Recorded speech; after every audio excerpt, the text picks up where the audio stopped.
Morning, everybody. My name is Mike Petrilli. I'm the president of the Thomas B. Fordham Institute, and I'm very excited to welcome you to what should be a lively debate this morning about the Educating for American Democracy roadmap. For those of you that don't know, the Thomas B. Fordham Institute is a national education policy think tank. We also do work in the great state of Ohio, where we are an education reform advocacy group in Columbus, and we also authorize, or in other words, oversee about a dozen charter schools, all high poverty schools, most of them urban, one rural in the Appalachian region of Ohio. So we get to see how some of these debates play out nationally and at the state and local levels. We are really excited to be hosting this event today with iCivics and appreciate all of their help and work that they've done promoting the event. We've got a great turnout.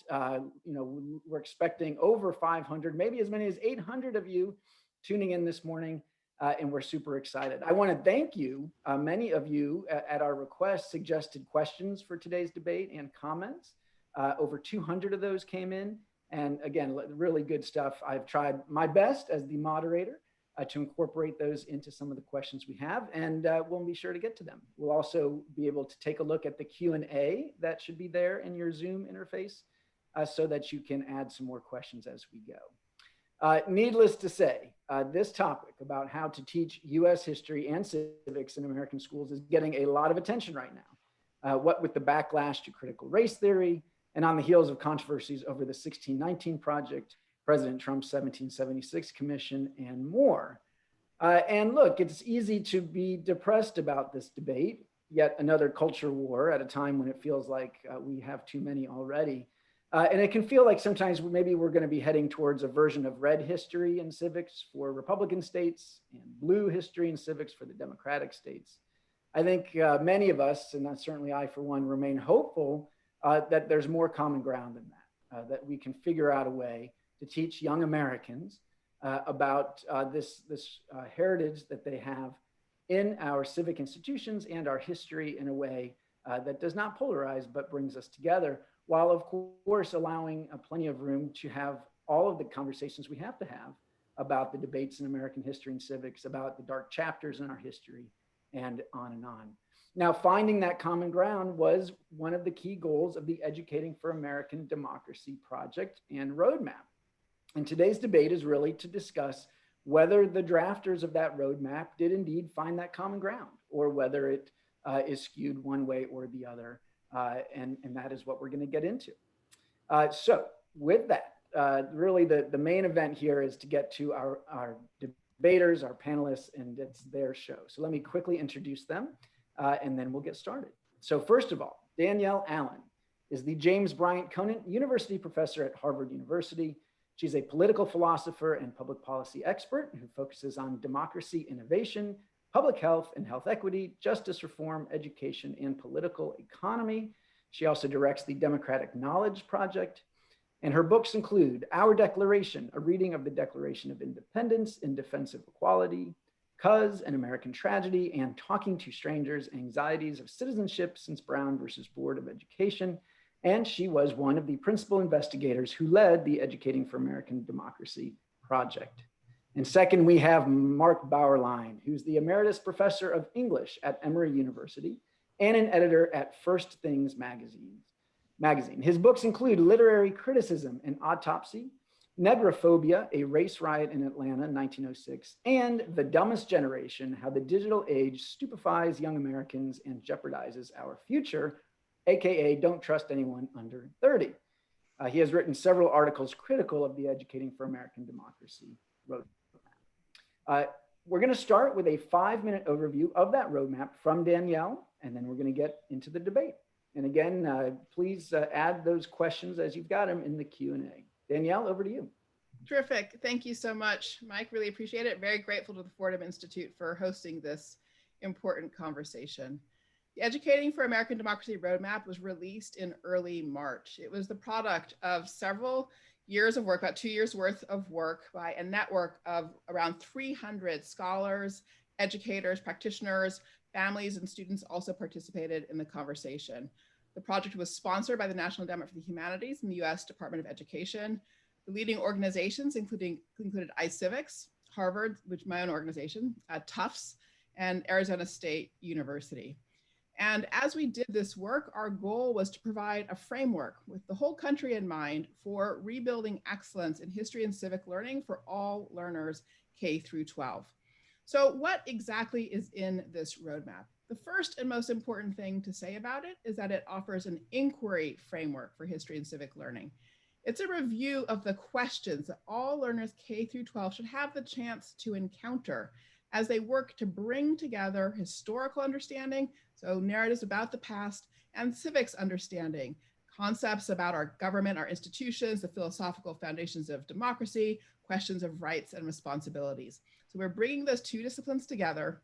Rather than giving people a list of what they should know, however, we are proposing questions that every learner should have the chance to encounter.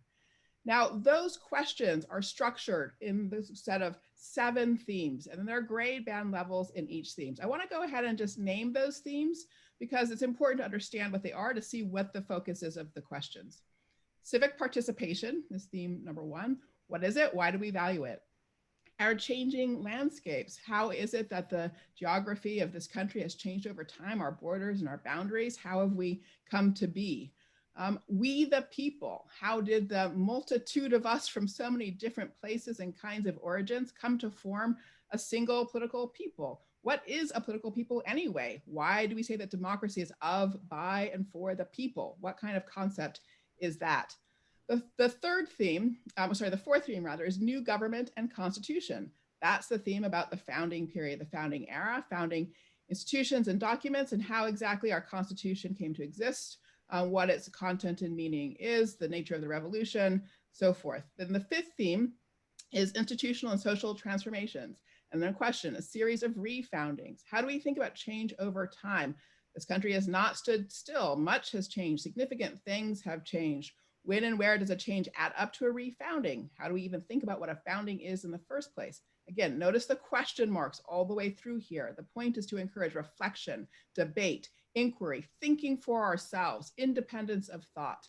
Then we come to the sixth theme, a people in the world. Everything that we do in our constitutional democracy has a global context. We need to bring that global context into view. And then the seventh theme, a people with contemporary debates and possibilities. We have a whole lot of conflict in our society, a whole lot of contestation. Our view is that we have to teach the sources of that conflict. What are we disagreeing about and why? And how do we support productive disagreement, civil debate about those things? As we take learners through questions in all of these different themes, we're also working consistently throughout to cultivate reflective patriotism. This consists of honesty about our past with regard to both good and bad. Honesty about the crimes of commission and omission in our past that doesn't lead us into cynicism. Honesty about our accomplishments as well. That doesn't lead us to sort of fly off into unlimited adulation. We have to get the balance right and be able to be honest about both the good and the bad. Our questions work to engage people in the question of love of country. What are the sources of love of country? But how then do you also connect love of country to the ability to criticize, to dissent when need be? So again, it's about bringing those pieces together.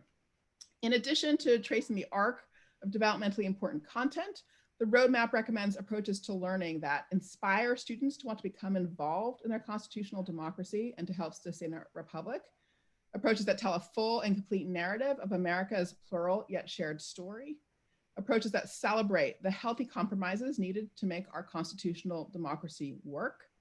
Approaches that cultivate civic honesty and patriotism, as I mentioned, that leave space for both love and critique of the country. And approaches that teach history and civics through both a timeline of events and the themes that run through those events. Now, it's really important to say the roadmap is not a national curriculum. It is not a complete set of curricular resources. It's not even a full scope and sequence of curriculum or lessons. It's not standards. It is a framework of questions that state standard setters, that district leaders, that educators can use to generate lessons, curricula, and standards. So the implementation of the roadmap depends on everybody pitching in. It's a question of how educators in the school, principals, district leaders, and state standard setters will begin to build up the resources and context for diving into the questions that we lay out in the roadmap. All right, great. Thank you, Danielle. So a lot of today's debate is going to feature Mark critiquing the roadmap and Danielle defending it. This is a chance for Danielle, on behalf of the drafters of this roadmap to do so. But before we get into that, why don't we let Danielle make the positive case for this? Why even do this project? And also, one of the main critiques is coming from the right, the concern that, yes, you had a few conservatives involved, but really this document very much is leaning left. What would you say about that? I would say that's not accurate. So for starters, maybe let me just explain our process, and then that could help bring a view to it. As we worked, we really did start from the very beginning with broadening the range of opinions, seeking at every level as we built out from first 6 people to 20 to 30. Every network of people that we pulled together, we always sought to ensure diversity of viewpoint, as well as demographic diversity and geographic diversity. So if you go all the way through our whole structure of our network, there is a whole heck of a lot of diversity of all dimensions. And as we proceeded to have our conversations, we would routinely bring to the surface issues that did reflect a difference of perspective on viewpoint. We would stop and we would wrestle through them till we could find compromises. Or in some cases, alternatively, we presented them as design challenges that we thought that everybody had to work on together. As an example of the first, right when we got going, we had a real question. Were we talking about education for democracy or education for a republic? Our country splits really according to which word people hold up to describe the very political system that we have. Those who advocate democracy tend to use the word to focus on the participation of the people, egalitarian features of our political structure. Those who use the word republic tend to focus on order and structure and rule of law and concepts like that. As we debated this, what we did was we brought to the surface the positive aspects of both of those opinions and put them together in the phrase constitutional democracy. So throughout the writing of the roadmap, you'll see our emphasis is on constitutional democracy, understanding how that structure and order and rule of law come together with a structure that does mean of by and for the people, pulls all of the people into participation. So that was a compromise that we worked out right for the very get-go. It took us a few weeks in the early days to do that specific piece of work. And then you can hear in the design challenges where we sort of put to the country as a whole, hey, we've got to invite one another into experimentation. So for instance, the idea that we need to be able to narrate histories of our past that are honest without falling into cynicism, honest about our failings, but without falling into cynicism, and also honest about our accomplishments, but without flying off into adulation, that's a sort of set of guardrails that we need to experiment inside of in order to get to the place of those narratives that do permit clear-eyed reflection on both the good and bad of our history. We didn't think we should, in an a priori way, say, here's the solution to achieving that. We thought what we could do is articulate the guardrails, present a design challenge, and then invite the nation's community of educators to take their best shot at it and share what they learn with each other about how to succeed at hitting that bullseye of the kind of narratives that we need. Great. All right, Mark, let's get you in here. So first of all, can you respond to that, what Danielle just said? Do you think the roadmap succeeded on any fronts where you think, you know, they did have a good faith effort to try to bridge the ideological divide? No small thing these days. Well, I think when you look at the resulting document, you certainly see elements in there that one would identify with a conservative or traditionalist position, and we can go into that. But in terms of the demonstration of, we'll say, bipartisanship, what is most extraordinary to me is, as Daniel indicated, the machinery that accompanies the roadmap of support. The listing of that more than 300 scholars, some of whom are distinguished conservative figures. The listing of organizations, the champions listing 139 organizations, and these are the major scholarly educational organizations in the country. It's downright daunting. The rhetorical effect is it puts opponents of the roadmap into the position of just looking like, grouches, curmudgeons, professional naysayers, people who can't take yes for an answer. It's actually downright overwhelming. What you see here, those, not many of us, but those who have critiqued the argument, we sound like Groucho Marx in the old song, whatever it is, I'm against it. So I think it's extraordinary, the labor, the coordination of the designers to put this assemblage of people together. I wish Well, my envy is showing. So we can get into matters of substance, but right off the bat, we almost see in this listing the self-evidence for the roadmap's accreditation. Okay, but does that mean what? That there is ideological bias, or I mean, or are you saying that it is representative because it includes groups on the left and right? Well, there are elements, again, in the result that would please a conservative like myself. Those questions in the roadmap that ask about specific features of the Constitution, for instance, the directives that go toward knowledge, ideas, documents, big events, historic, notable personages. When we see questions like, I wrote a few of them down, what key texts and songs help us understand the values and virtues of citizenship? That's a good question. As long as no rock and roll, no rap. But much of theme 4, a new government and constitution, which has questions such as analyze the ideas and debates about rights, power, civic participation, and decision-making that shaped the revolution. All of those we would have support. Now, unfortunately, I do not believe that those elements will be much foregrounded as the roadmap design is moved into item units, curriculum, texts developed out of them as it moves into the classroom. I can explain why. I can give an example from Common Core, but let me stop there. And if you want to proceed. Yeah, we will get to that. Can we say for the record that the rock and roll and rap comment was a joke, Mark? That was. You're coming off as a curmudgeon otherwise. Well, you know, I've got to be what I am. I'm 62, yeah. So. All right. So, and we are going to get to that. And I think this is an important distinction. It does bring back memories of Common Core. Some of us went through that very much. And there was always the debate about what's actually in the Common Core versus what was being done in the name of the Common Core, right? And that's something we have to wrestle with. So we are going to later talk a little bit about those concerns about what might be done, maybe nefariously, with the roadmap. But let's really focus for now. Well, Mike, I don't think it's nefariousness. I wouldn't say that. Okay.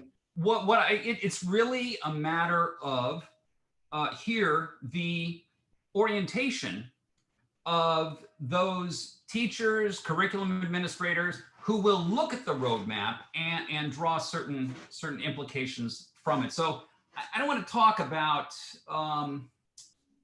anything underhanded here. Okay. That's not what I mean to imply.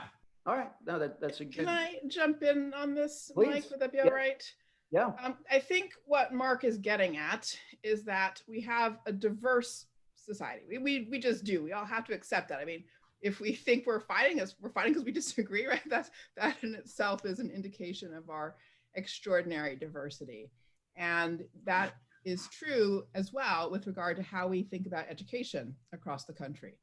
So when we started this project, it is true that we expected that different communities would ultimately shape civic curricula in their context sort of differently from one another. We do not expect a one-size-fits-all result.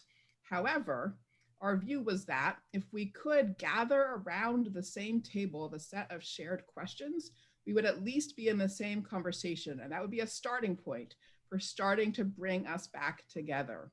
Will some communities emphasize some questions more than others?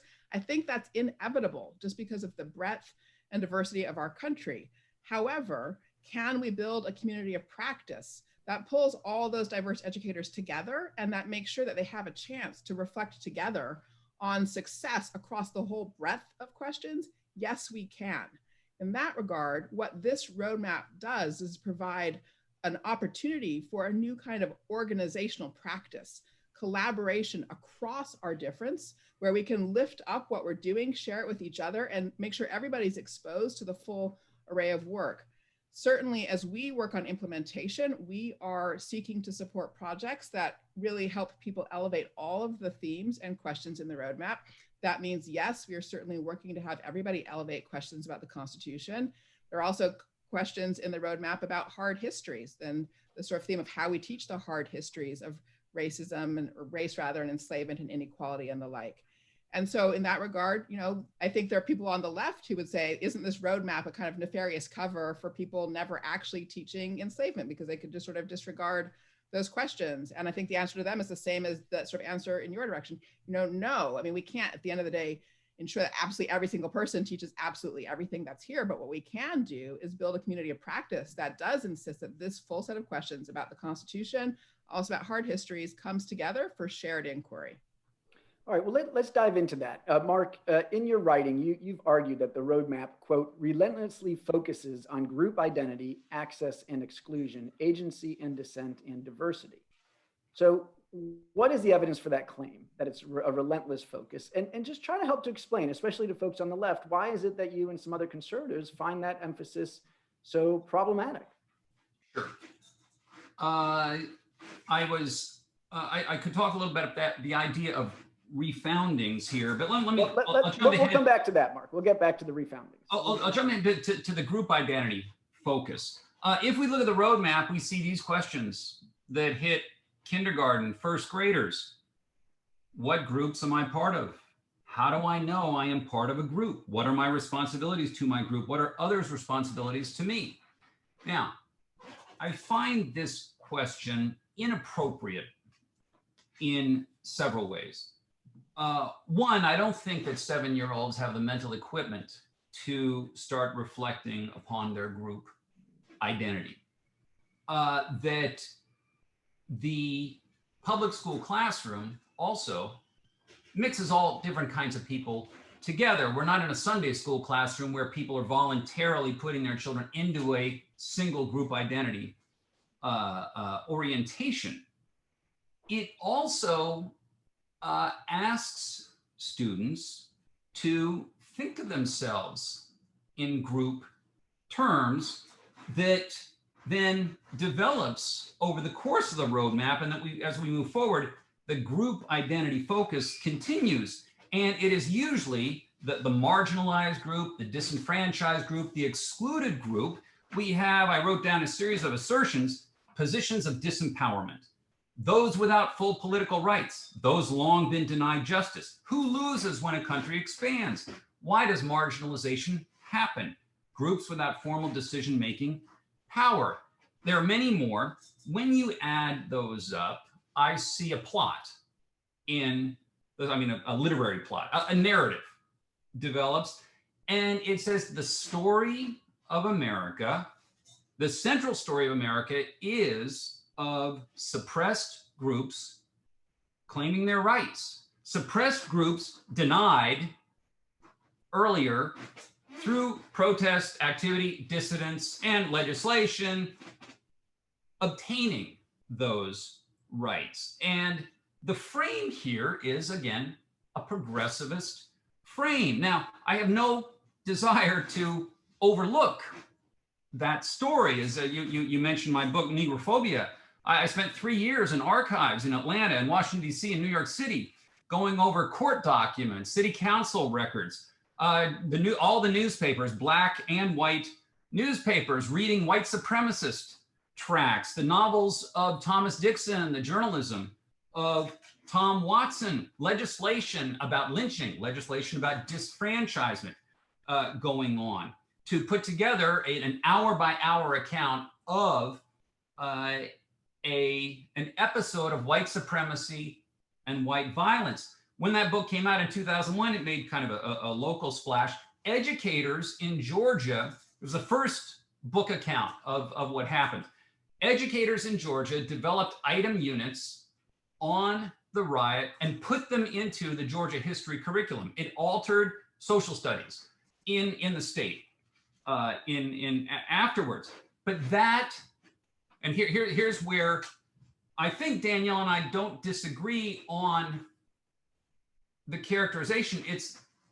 I don't think that is the central story of America. The I would central dispute the story of America is characterization, the in fact, stunning for the assertion of individual rights, individual freedoms, not group identity. And there's a great tradition of anti-group identity in United States history and literature. Just think of all the figures who are individualists. They are nonconformists. They're rogues, renegades. They're runaways. They're orphans.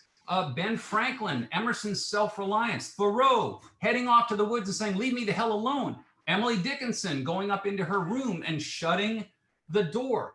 Ralph Ellison's Invisible Man, all the way up to those motorcyclists in Easy Rider, one of whose nickname is Captain America. That individualist, anti-group identity. If you ask them, what group do you belong to? They say, no, I'm not part of any group, and I don't want to be part of any group. That individualist lineage, where is that in the roadmap? Okay, Danielle, lot to unpack there. Yep. Let me first start by disputing Mark's characterization. And to some extent, his characterization rests on a misreading. He has just simply misunderstood the early questions in kindergarten. We did not have group identity in mind. We wanted kindergartners to begin to think about the different kinds of communities they're parts of. It could be a soccer team, it could be a church, it could be a neighborhood, it could be a town. So that's just a misreading of what's there. And then that tees up the rest of his account. It is the case that we do not think it is possible to teach about the history of this country without the concepts of power, without the concepts of inequality, without the concepts of race. And so, yes, there is an invitation to educators to ask questions and engage their students in inquiry with questions around those themes. However, there is also very much the questions around individual liberty. For example, how was the founding and territorial expansion of the United States shaped by ideas of political and economic liberty, of political and economic equality, and for whom? In other words, both traditions in the country are there throughout the roadmap. We've had an individual liberty tradition, a libertarian tradition, and a communitarian tradition from the very beginning.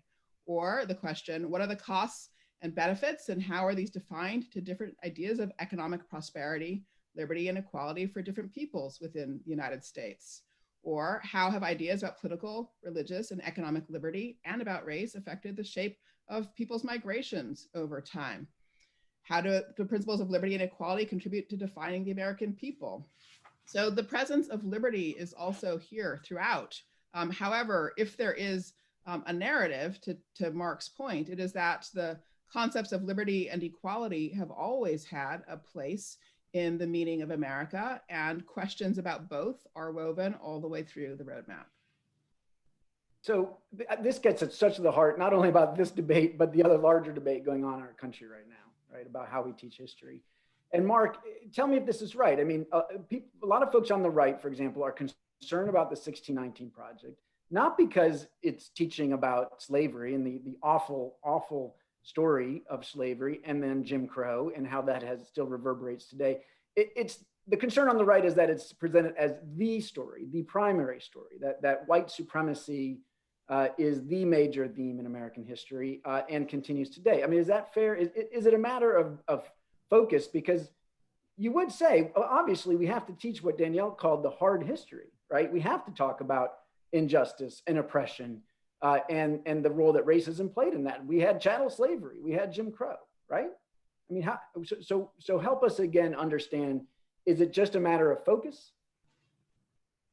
Of course. Well, first, let me say, I don't think I'm mischaracterizing the roadmap. I would encourage people to look at those questions in K-2 about group identity and asking what they're asking little kids. They're not about group identity. That is not a phrase used in the roadmap. It says, what groups am I part of? Correct. Soccer teams, church groups, youth groups, all kinds of groups. It is not about group identity. The distinction, how do I know I am part of a group? You don't think that in the classroom practice, as the discussion proceeds, you can say, I'm part of a soccer team. Okay, fine. But as we proceed, you'll see everyone look more and more the breakdown. You'll find European Americans, African Americans, different women, different minorities, the consistent division of the American people. I mean, it is built in.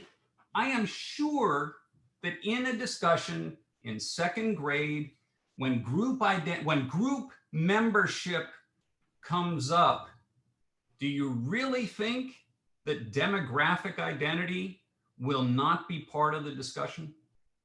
Well, look, let me get in here something that's a Q&A, Mark, is that, so somebody asked, like, why is it that you think that teachers are going to be teaching all of this from a liberal frame? And that's gotten a lot of votes. People seem to think, is this a case where, look, you've spent your career in higher ed at an elite university, Emory, maybe in, freshman seminars at Emory, that's the sort of thing that's going to be discussed. But isn't it possible that most second grade teachers in America are not particularly ideological or not particularly interested in going there? I mean, what would you say to that? You would know more about those lower grades than I would, Mike. But do you think the social studies teaching profession is nonpartisan? That there is not an ideological slant in the social studies teachers professional organizations? Look, I think when people are teaching kids in K through 2, they're trying to help them learn norms of productive behavior in a classroom. They're trying to help them understand their right and responsibilities in relationship to the groups that they're part of, including their classroom. It's that basic. Politics is, at the end of the day, about people coming together to establish rules, norms, cultures of respect, institutions. We do things collectively. You need a word for that. Groups is a word that kids understand. That's what's going on in those early grades in that conversation. Now, Danielle, again, obviously this critical race theory debate is very hot right now. Could anybody make the case that there's critical race theory in this document, especially given that there is talk about power between groups? For example, is there talk about, how does it handle the idea of white supremacy, not just in the past, but maybe today, talking about oppression, anything in there that picks up on the sort of the famous Howard Zinn book about a people's history of the United States that kind of presents the whole story as about oppression and nothing else. What would you say to that? Well, let me just start by saying, I think at this point, the phrase critical race theory means so many things and so many different things to so many people that I don't find it a particularly helpful phrase. I actually literally have no idea what a person is asking about at this point when they ask a question about critical race theory. So let me instead talk about how the roadmap engages the theme of race, how the roadmap engages themes of patriotism. First, the most important thing people need to notice is the structure of the themes. Okay, that will tell you about prioritization. We start by thinking about civic participation. What is its purpose and why does it matter? Why do we care about having the chance to participate in a constitutional democracy? Then it's the theme of our changing landscape, the theme of we the people, and then the theme of a new government in our constitution, then the theme of transformations over time, then the global context, and then back to our contemporary contests and difficulties. Without any question, that fourth theme, the new government in our constitution, is given the highest priority of any specific historical moment in our country's history. So that should answer the question of whether or not the founding is prioritized. We use the vocabulary of the founding, we use the vocabulary of founders. Honestly, I do not see how that would not be just very straightforwardly visible. Everything else hangs from and flows from that. We do ask the question of what counts as a founding. That's an important question. It is one of the deepest, oldest questions in the history of political philosophy. It is the question that Plato asked in his book, The Republic. It has always been across the history of philosophy a question of how do you know what actually defines a society? Is it the laws? Is it the economy? Is it social structure? How do you know? Every student deserves the chance to engage in that question, to think it through and come to their own judgment. It is just a fundamental question. And yes, people do have different views in our society about how to judge different moments in our country's history with regard to their import for giving us definition. Lincoln called the work of the Civil War a new birth. He identified that as a refounding. He thought the changes were significant enough to add up to a redefinition. So it is a super important question. Every child, every learner deserves to have the chance of direct engagement with it. If you check the roadmap, as it happens, you'll notice actually the phrase white supremacy does not appear, not once. That will open us up to significant criticism from readers on the left, for sure. Yes, there's vocabulary of marginalization. And yes, we encourage the narration of complete histories that really integrate perspectives of Americans from all backgrounds. However, on that point, I'd like to point out that we're doing something innovative and new. We basically moved through a few different cycles in our country in terms of thinking about how different people's perspectives are pertinent to the stories we tell about ourselves. If you look back at older history books, I mean, this is sort of the conventional take that you really get a sort of history of the great men, their doings and deeds and their writings and thinking. And then for 50 years, we've had people in the academy bringing hidden narratives to the surface, the stories of women, the story of laborers, the stories of people of color, the stories of indigenous Americans. And for many, many years, yes, we've had an approach, what we sometimes call the listicle approach. Like, let's list all these groups and make sure that we're spending time on this and spending time on that, and spending time on that. We do, in 2 instances, make lists and say, okay, we want to think about diversity. Here's an example of the categories. And it's broad. It includes religion. It includes military status. It includes all kinds of features of experience in America. But only twice do we do that. And instead, what we're doing throughout is asking people to take up a given question. How did people in the colonies look at the British government? And consider that from a multiplicity of perspectives and try to tell an integrated story. So that's the charge we're actually setting to the educators of America, is to figure out how to start integrating the multiplicity of perspectives we have on this country into a shared narrative. That's new. That hasn't been asked of educators before. And we're proud of that commitment to integrating a diversity of perspectives and trying in that diversity to achieve something shared. You will notice a lot of the vocabulary of a pluribus unum throughout the document as well. That is another important anchor for the work. Great. All right, you mentioned in there, Danielle, the notion of refoundings, and that at various inflection points in our history, people have talked about a refounding, including Lincoln, as you just said. And Mark, you have written that you're concerned about that there's such a focus on refounding over the original founding. Can you help explain that concern?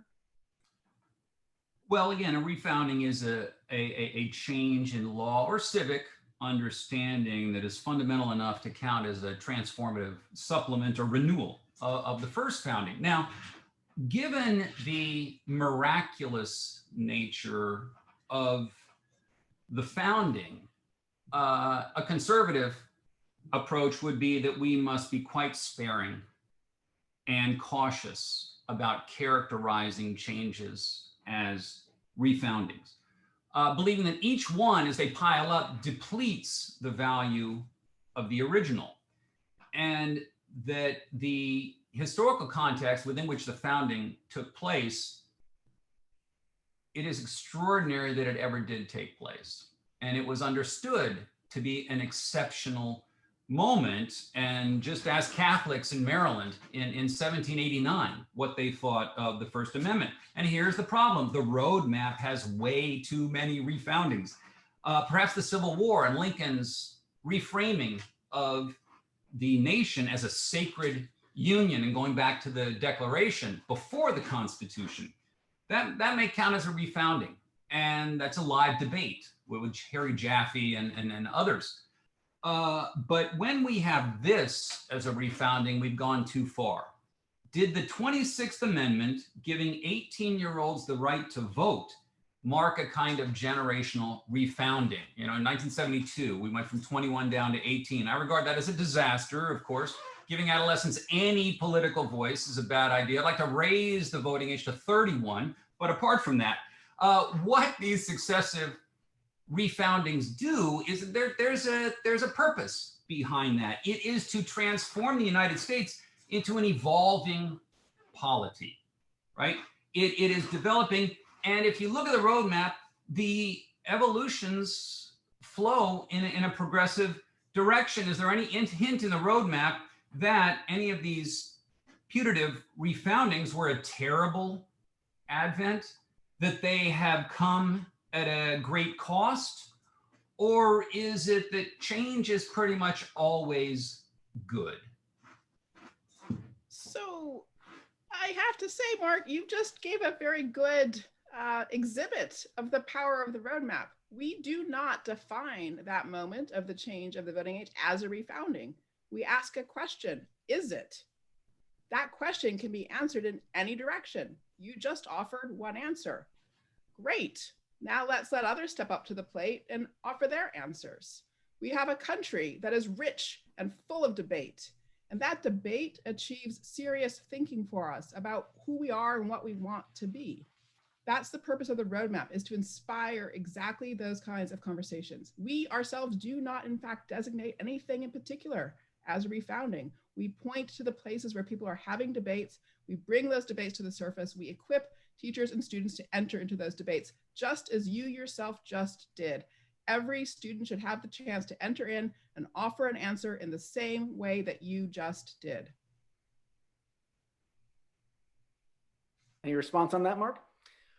Well, I think that even to raise the question about the 26th Amendment as a refounding is a tendentious move. I think that that would be a ridiculous question to pose, even to pose the question in the classroom. Again, it inserts an idea, a possibility there. It talks about the sexual revolution and Roe v. Wade as a gender refounding.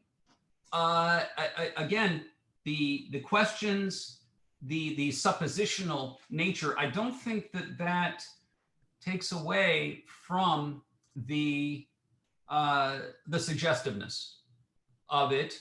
And again, we will see, I mean, the proof of this will be what kind of item units, what kind of curriculum will be built out of these questions. All right, well, let's talk about that. You know, some people have criticized the roadmap for not having enough detail, that it is built around these questions, as Danielle keeps saying, and that means that it leaves out a certain amount of detail that has to be filled in later.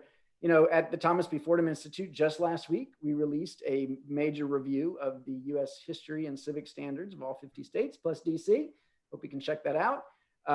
And you know, there's some good news. 5 states we think did a great job, A's in both subjects, both red and blue states.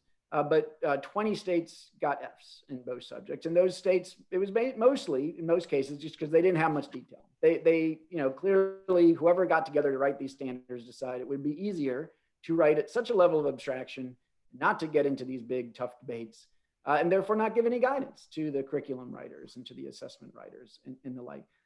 On the other hand, Mark, look, if Danielle and her team had really gone further and gone into all the details, it would have looked a lot more like a national curriculum, and maybe they'd get criticized for that. So, you know, are they damned if they do, damned if they don't? What's your take on that? No, I agree. I think Danielle and the designers were wise to put this in the more tentative mode, the inquiry approach. That was probably a necessary way of avoiding the accusation of prescriptiveness. I would say, though, that the best questions for me are those with concrete answers, such as, how did the Declaration make the case for self-government?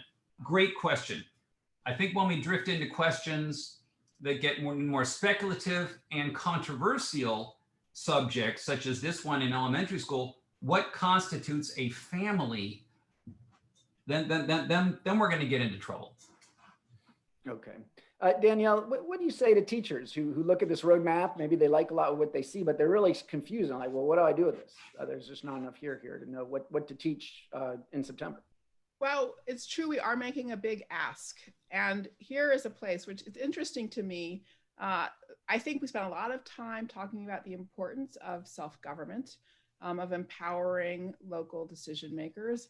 Yet when there's an opportunity presented for that, it seems to cause anxiety.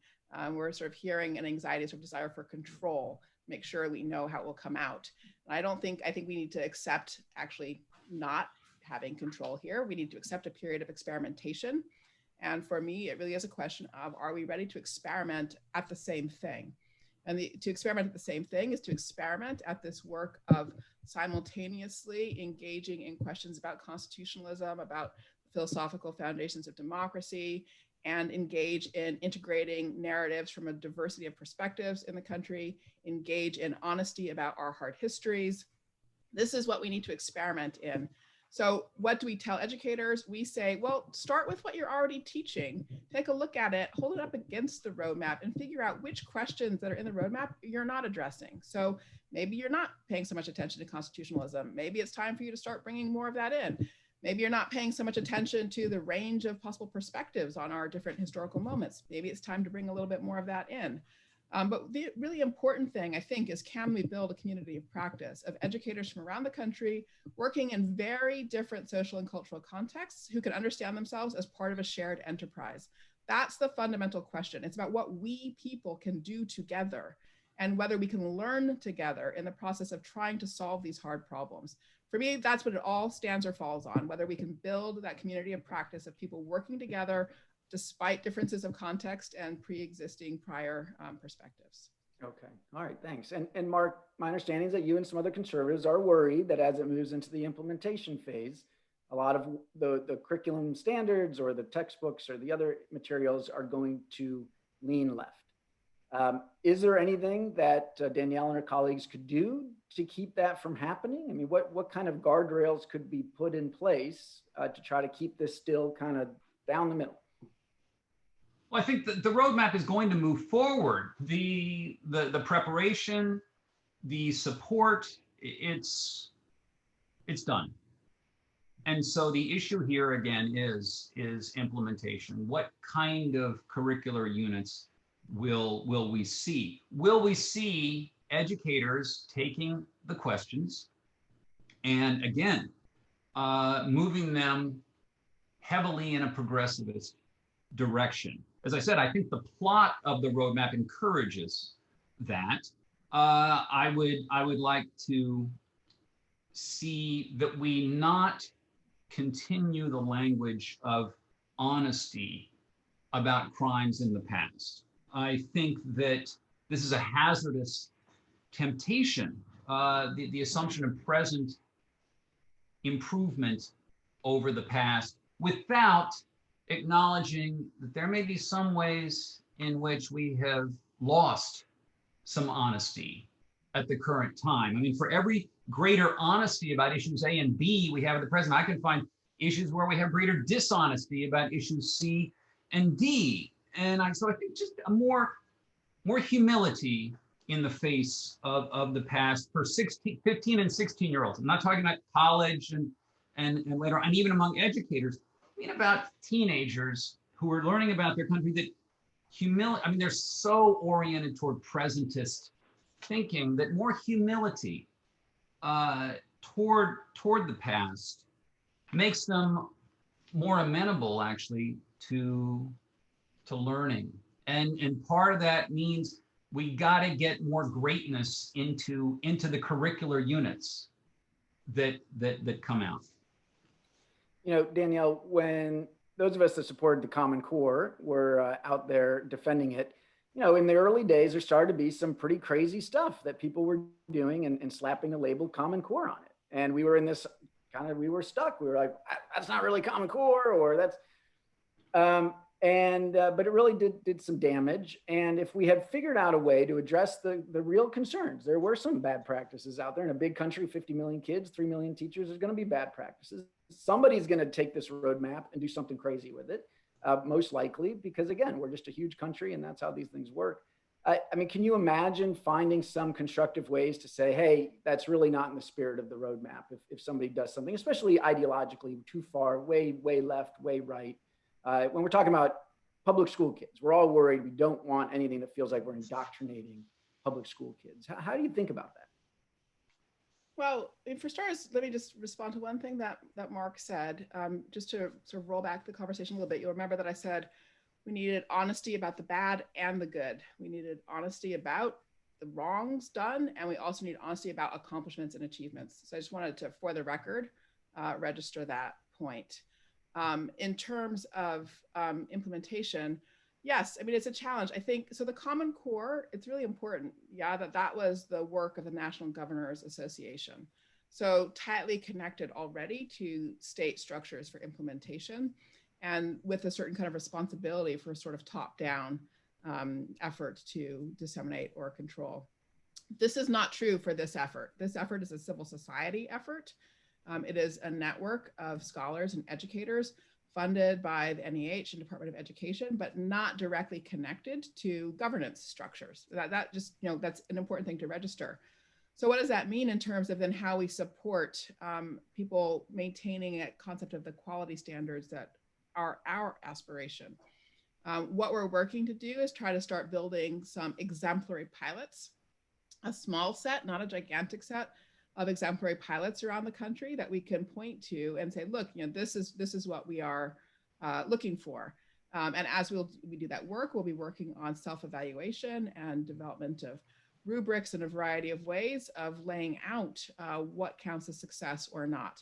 But it's a work in progress. I want to be just straightforward and honest about that. It's a work in progress. And so again, what we've really done is issue an invitation to the entirety of the nation's community of educators to come participate in this practice. The website, people should visit it. There are resources available. We're asking people to submit resources. There is a curation process that involves absolutely trying to find a wide field, the field coming from a diversity of viewpoints in the creation of materials that can go in here, but that also hit some of those core design principles of the work. To know what those core principles are, again, look at the roadmap and the report and just take a look at the design challenges. That's the place where you can really see the kinds of guardrails that we're using to try to make quality assessments. Okay, great. Related topic. Could I mention one thing about Common Core, Mike? Yep. I worked on Common Core and the literature strand, particularly the high school level. And let me tell you about one conservative element, traditionalist element in Common Core. It was grades 11 and 12, the literature strand. The standard read, demonstrate knowledge of foundational works of 18th, 19th, and early 20th century literature. That is a weighty standard that requires a heavy curricular support. NCTE put out a book a year later telling high school English teachers how to implement Common Core. That standard did not appear in the entire book. It was ignored. I don't know of any assessments that were directly tied to that standard either.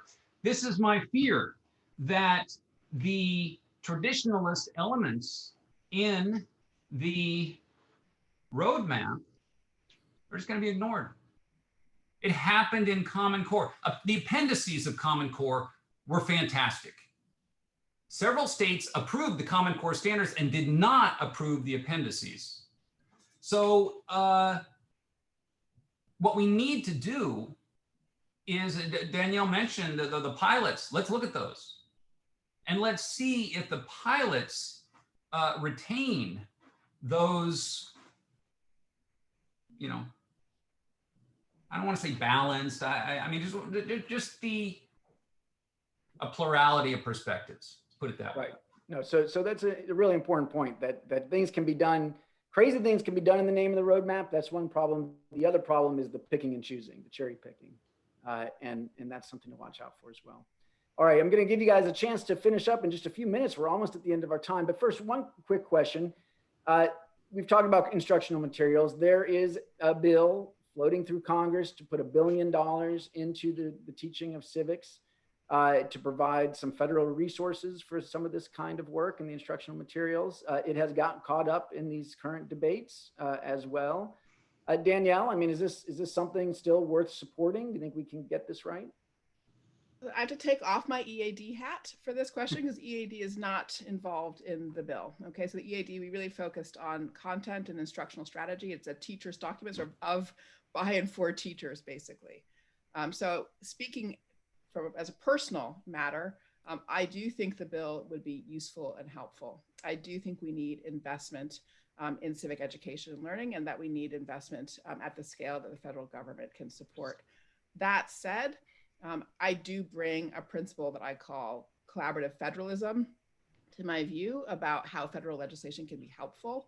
What that means is I do think the center of gravity for shaping the work to be done in education should be at the combination of the state and district level. So I think that we need federal support for only a few things. We need that investment of resources in the support of development of curricular resources and professional development. We also need it to support the development of data structures, but those resources should really flow to states and districts, not be themselves directed by the federal government. That collaborative federalism element is very important for me in thinking that the bill is worth having. Mark, the Common Core thing blew up when the feds put their finger in the pie a little bit. Is that going to happen here too?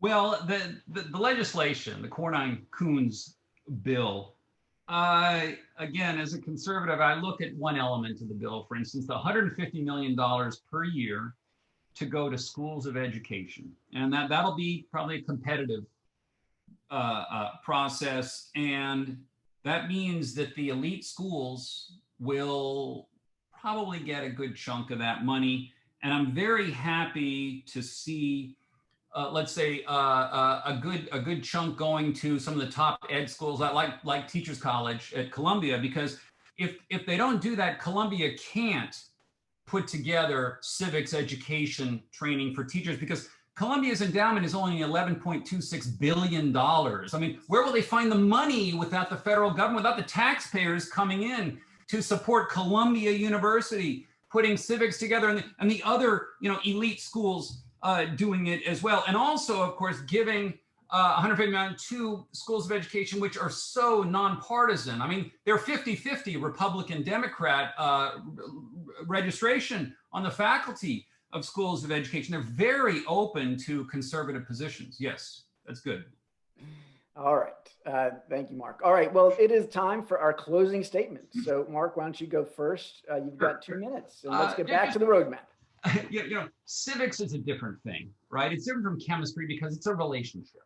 There is in my nation, myself, for these students. And what we want to do is build a good, positive relationship. And I don't think that reflective patriotism is enough for most students. That we need something more fervent than that. We need some more ardor, some fire. The curriculum has to have inspiring, and I'm talking about the roadmap becoming curriculum. It's got to be filled with American greatness. Students have to know things. Of course, they have to know Stonewall Jackson fought for the wrong darn side. Of course. They should also know what Jackson did at Chancellorsville and what happened to him that night. That's a story to read about.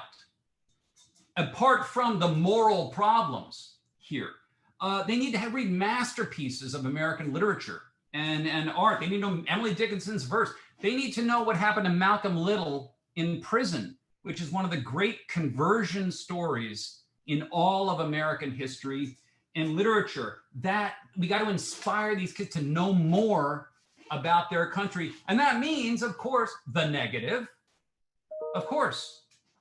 But again, we have to have some kind of invigorating alternative, let's say, to this woke movement that is coursing a joyless, vindictive enterprise. They need to see their country as a source of inner strength. It's got to give them pride in their country. And if we don't, they're not going to want to learn much more about it. And we're going to see NAEP scores at 12th grade in US history and civics continue at their disappointing levels. Okay, thank you, Mark. Danielle, you get the final word. The roadmap is inspired by a belief in the American people, a belief in their capacity to think for themselves. That's the most important fundamental point about the roadmap. The roadmap is also inspired by the recognition that different people in our extraordinary country have very different experiences of this country. Some more negative than others, some more positive than others. All start from a different place, yet we are trying to pull ourselves together into a shared conversation. We have to make room for those different starting places as we seek to pull ourselves together into a shared conversation. That's why the roadmap is fundamentally an invitation. We do believe that the questions that we have laid out here are fundamental. They are how you build your muscles for participating in a democracy, in a constitutional democracy, for understanding it, for being effective in relationship to it, for having a strong sense of love and respect for it. all of those things. And we believe that you get to exercise those muscles, build them up truly when you are given the space to think for yourself. Hence the focus on questions. So I'll conclude by saying what I began with. The roadmap is inspired by faith in the American people and their ability to think for themselves. Right, wonderful. Thank you so much, Danielle and Mark. A spirited debate, but also a civic and civil one, modeling what we would like to see out there in our schools when we're wrestling with difficult questions. So again, thank you so much for doing this today.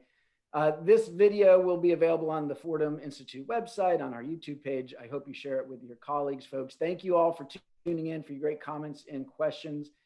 And we look forward to continuing the conversation. Again, for the Thomas B. Fordham Institute, Mike Petrilli signing off. Thanks, everyone. Thank you. Thank you.